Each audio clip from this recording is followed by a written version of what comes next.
Inyo ang isang Indian drama film na pinamagatang Ter Zameen Par. Now sit back and enjoy the movie.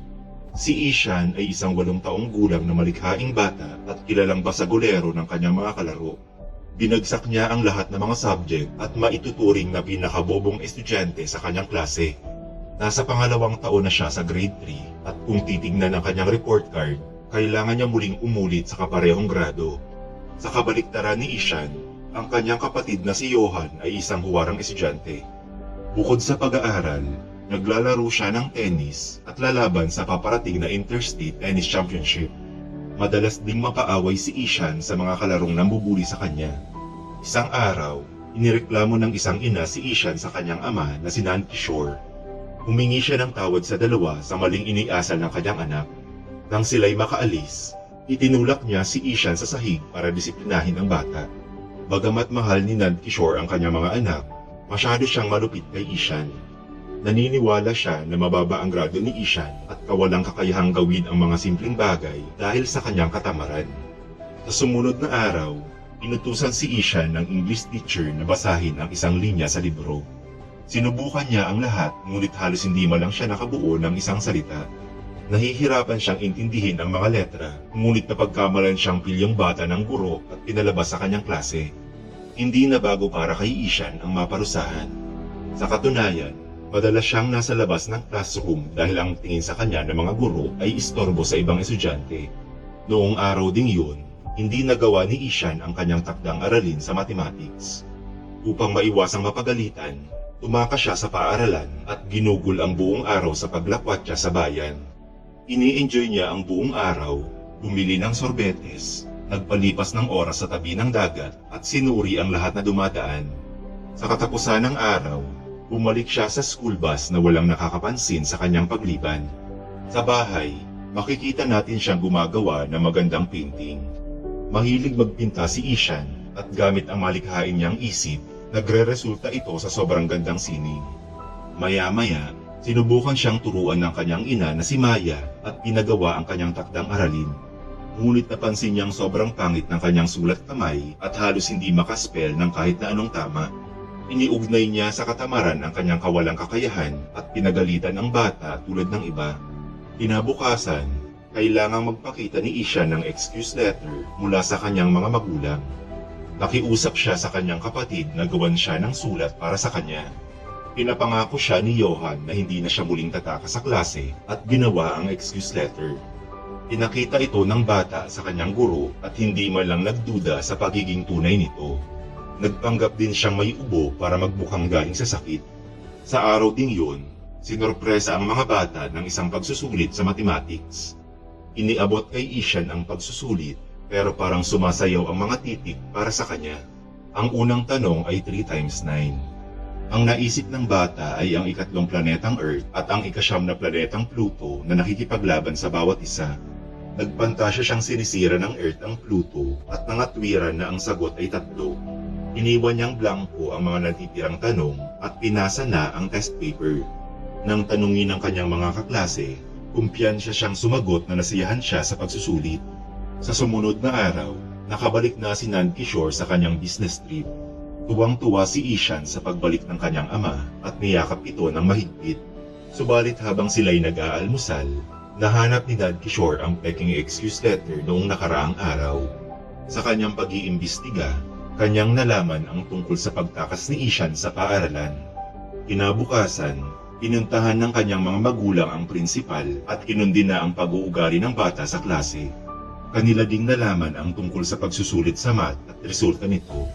Ipinagpalagay ng prinsipal na si Ishan ay isang special child at kailangang ipadala sa paaralan ng mga batang merong kapansanan.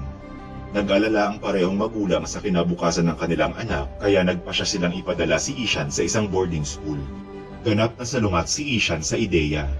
Umiiyak siyang nakikiusap na panatilihin siya sa bahay. Kahit na ayaw ding mapahiwalay sa kanya ng mga magulang, ginawa nila ang sa tingin nilang makakabuti para kay Ishan.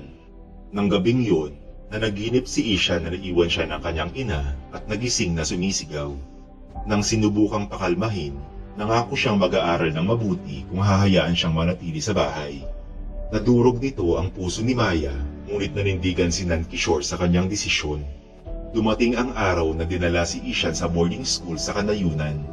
Makakasama niya ang ibang bata sa isang dorm at isang beses lang sa isang buwan papayagang makipagkita sa kanyang pamilya. Isa itong bangungot para sa 8 taong gulang na unang beses na mapapalayo sa kanyang tahanan.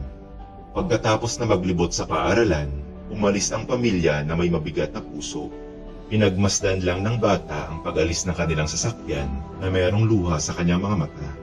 Nanatili siyang tulala ng ilang minuto kahit na hindi niya na nakikita ang sasakyan.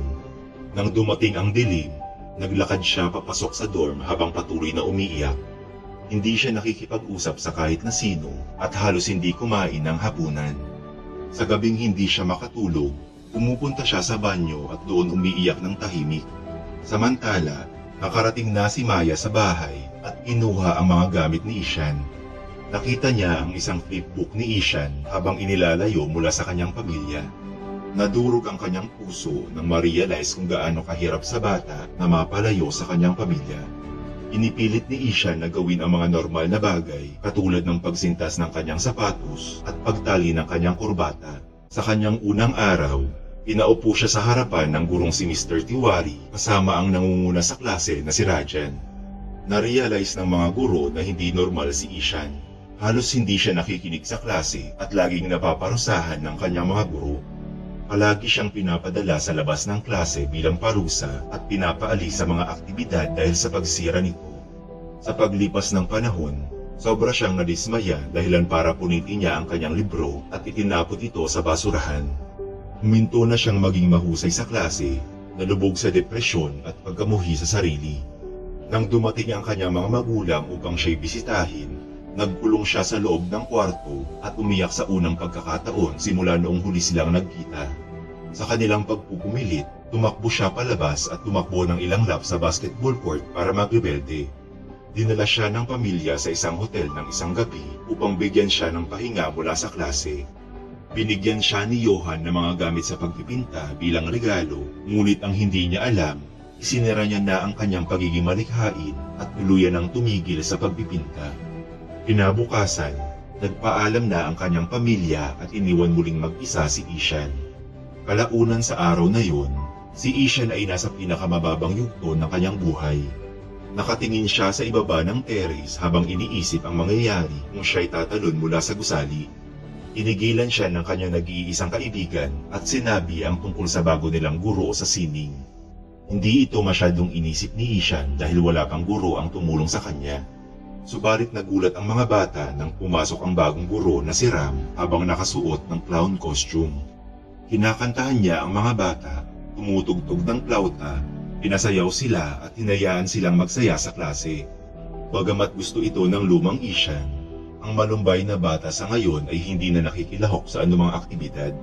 Bilang kanilang unang gawain, ang mga bata ay inutusang gumuhit o magpinta ng anumang nais nila. Nagsimulang gumuhit ang mga bata ng ilang bagay, ngunit hindi man lang ginalaw ni Ishan ang kanyang papel. Ipinagpalagay ni Ram na kumukuha lang ang bata ng oras para mag-isip, ngunit kahit matapos ang klase, blanko pa din ang papel ni Ishan. Tinanong siya ni Ram kung ano ang kanyang problema, ngunit hindi siya nakatanggap ng sagot mula sa bata. Nang gabing yun, tumawag si Maya para kausapin si Ishan, ngunit nakahawak lang siya sa telepono at hindi man lang nagsalita. Ipinaalam kay Ishan na kailangan nilang ipagpaliban ang sunod na pagbisita dahil sa tennis competition ni Johan. Para kay Ishan, kinukumpirma lamang nito na wala nang pakialam sa kanya ang kanyang mga magulang. Tumulo ang isa niyang luha at umalis na wala man lang sinasabi.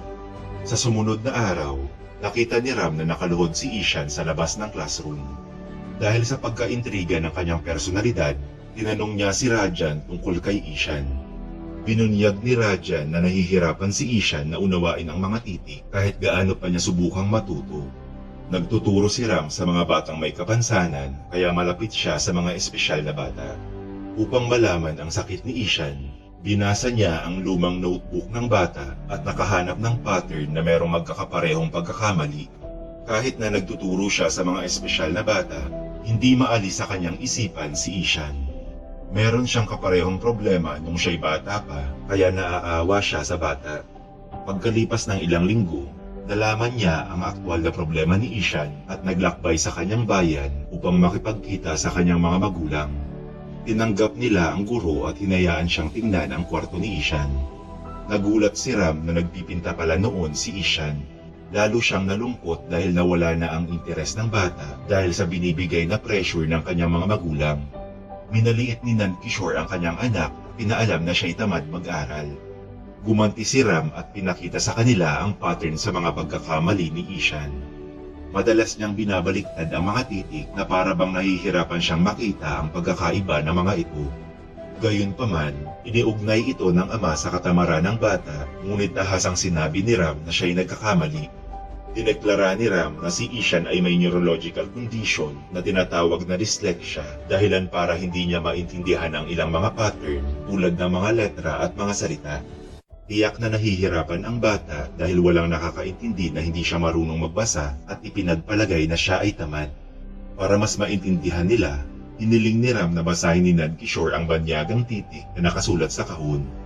Nang pinagalitan si Nandkishore nang hindi niya maunawaan ang mga titik, kanyang na-realize kung ano ang pinagdadaanan ng kanyang anak.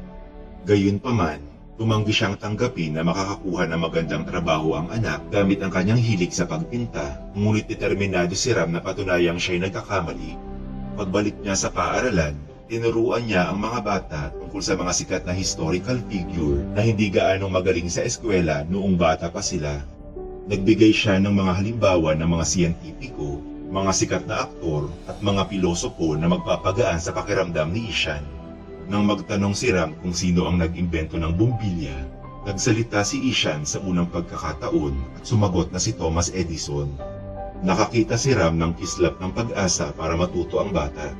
Nang dumating ang hapon, si Ishan ay nasa tabi ng lawa nang gumamit ang bata ng lastiko upang makagawa ng gumaganang bangka. Humanga si Ram kaya inuwi niya ang estruktura at tinago ito bilang dekorasyon. Nagsimula muling dumaloy ang pagiging malikhain ni Ishan, ngunit mahaba pa ang kanyang lalakbayin bago siya matuto mag-aral tulad ng ibang batang kaedad niya. Isang araw, pumunta si Ram sa prinsipal at pinaalam ang tungkol sa problema ni Ishan. Nagmungkahi ang punong guro na ipadala siya sa paaralan ng mga batang merong espesyal na pangangailangan, ngunit kumpiyansa si Ram na kayang mag-aral ni Ishan kasama ang mga regular na bata. Nang sinabi ng prinsipal na hindi ito posible, pinahayag ni Ram na tuturuan niya si Ishan araw-araw pagkatapos ng klase. Sa mga sumunod na araw, gumamit si Ram ng iba't ibang makabagong pamamaraan upang matulungan si Ishan na makilala ang mga titik ng alpabeto. Tinuruan niya ito gamit ang sandbox, mga clay, sensory method, at iba pa. Gumamit din si Ishan ng audiobooks at hagdan para matuto magbilang. Sa loob ng 2 buwan, nagsimulang maintindihan ni Ishan ang mga titik na hindi kayang ituro ng ibang guro sa loob ng ilang taon. Isang araw, pumunta si Nandkishore sa paaralan upang ipagmalaki kay Ram kung gaano sila nagsiliksik tungkol sa kalagayan ng anak at nais niyang malaman ng guro na hindi siya pabayang ama. Ngunit sinisi siya ni Ram dahil siya ang dahilan kung bakit nawala ang tiwala ng bata sa sarili na hindi kayang itanggi ni Nandkishore. Sa kanyang paglabas, nakita niya si Ishan na sinusubukang magbasa mula sa notice board. Sobra siyang nagsisisi sa hindi sinasadyang pananakit kay Ishan. Baka ikaw na ang 1 in 2 adults na may high cholesterol. Siya at hindi magawang humarap sa kanyang anak. Pagkalipas ng ilang araw, nag-organisa si Ram ng isang kompetisyon ng pagpipinta para sa mga estudyante at mga guro. Ang lahat ay nagtipon sa amphitheater at nakilahok. Ginamit ni Ishan ang painting supplies na iniregalo sa kanya ni Johan. Nagsimula ang kompetisyon at naging abala ang lahat sa pagpipinta. Maging ang mga guro ay nasiyahan sa kaganapan at ginawa ng lahat ang kanilang makakaya. Lumikha si Ishan ng magandang painting ng kanyang sarili habang nakaupo sa tabi ng lawa. Pumunta siya sa harapan upang ipasa ang kanyang ginawa at nakitang pininta ni Ram ang kanyang larawan. Makalipas ang ilang sandali, ipinahayag na ang mananalong painting ay ilalagay sa harap ng bagong edisyon ng kanilang yearbook. Pinahayag ng prinsipal na naging mahirap ang pagdedesisyon dahil 2 painting ang nangibabaw, ang kay Ram at ang isa ay kay Ishan. Sa huli, si Ishan ang dineklarang panalo habang ang pangalawang premyo naman ay napunta kay Ram. Sa unang pagkakataon sa kanyang buhay, naramdaman ni Ishan na kinikilala ang kanyang talento. Hindi niya napigilang umiyak at tumakbo sa guro para yakapin ito. Sa huling eksena, pumunta sina Maya at Nankishore sa paaralan para sa meeting ng mga magulang at mga guro. Ipinagmalaki ng prinsipal ang talento ni Ishan habang pinapakita ang harapan ng yearbook. Nagulat ang mga magulang dahil hindi sila sanay sa ganitong atensyon. Kinalaunan, pinakita ng mga guro sa mga magulang ang report card ng bata at pinuri ang mabilis na progreso ni Ishan. Sa labas, pinapanood ng mag-asawa ang kanilang anak at napaiyak sa sobrang kaligayahan. Nagpasalamat si Nankishore kay Ram sa pagtulong nito kay Ishan at humingi ng paumanhin sa kanyang iniasal. Sa katapusan, nagpaalam na si Ishan kay Ram at bumalik na sa kanyang bayan para magbakasyon.